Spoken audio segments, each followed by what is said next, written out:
Welcome to the 90s. Hip-hop is a genre on the rise and a marketing goldmine just waiting to be tapped. From sneaker brands to soda manufacturers, everyone wants a piece. Including malt liquor, a high-powered booze with a checkered past looking for the hookup.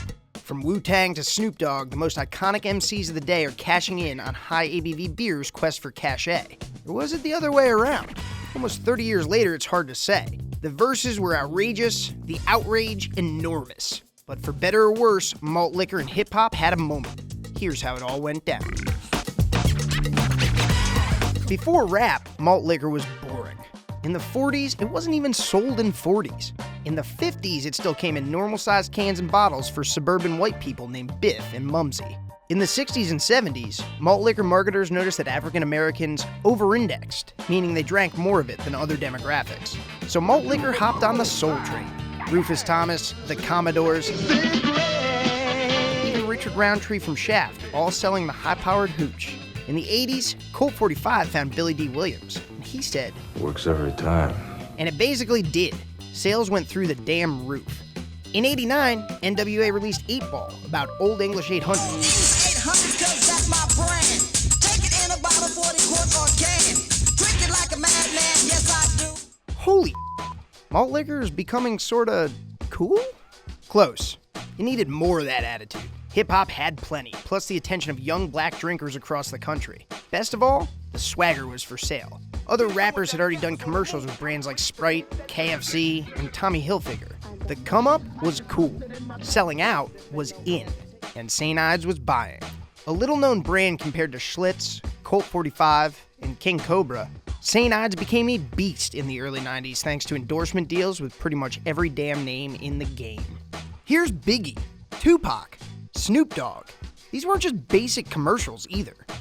Check out Wu-Tang Clan's classic 1995 spot. Oh yeah, coming through with my Shaolin crew. 2 cents for a case, give me St. Ides brew. In the midst of broken bottles and crushed up cans, met the cows in the jam, oh how dry. With St. Ides in my system, crack another, I'm blessed. Let's go get the next one and get over. The object is to stay sober, lay on a sofa.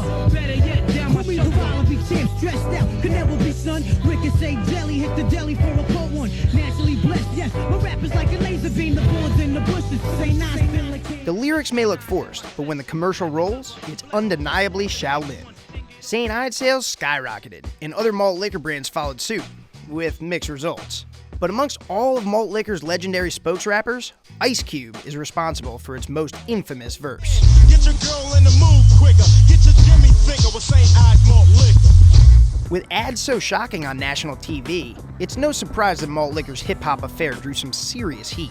Some of the most vocal critics were rappers themselves. Public Enemy even recorded a full-length protest song called 1 Million Bottle Bags. 1 million bottle bags, count them. They go bounce the ounce and they get them. Black spent 288 million. The public was just as pissed. Fair enough. Paying popular rappers to sell high-powered beer to young drinkers at risk of a habit, and to black communities already plagued by alcoholism and unemployment? Not the best idea. By the turn of the century, hip-hop and malt liquor had called quits on the romance. Political pressure forced the commercials off the air. By then, rappers like Puff Daddy, Nas, and Jay-Z were popping bottles, not swigging 40s. Sales fell. Malt liquor marketing disappeared from TV, and hip-hop disappeared from malt liquor marketing. Almost.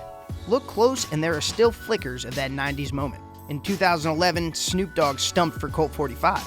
In 2016, E40 released his own brand of malt liquor, called Yep. Mostly though, the moment is over. But what a moment it was. Almost too ridiculous to be real. Yeah, right.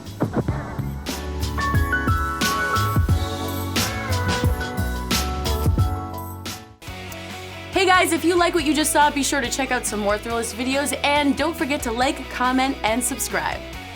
Yeah.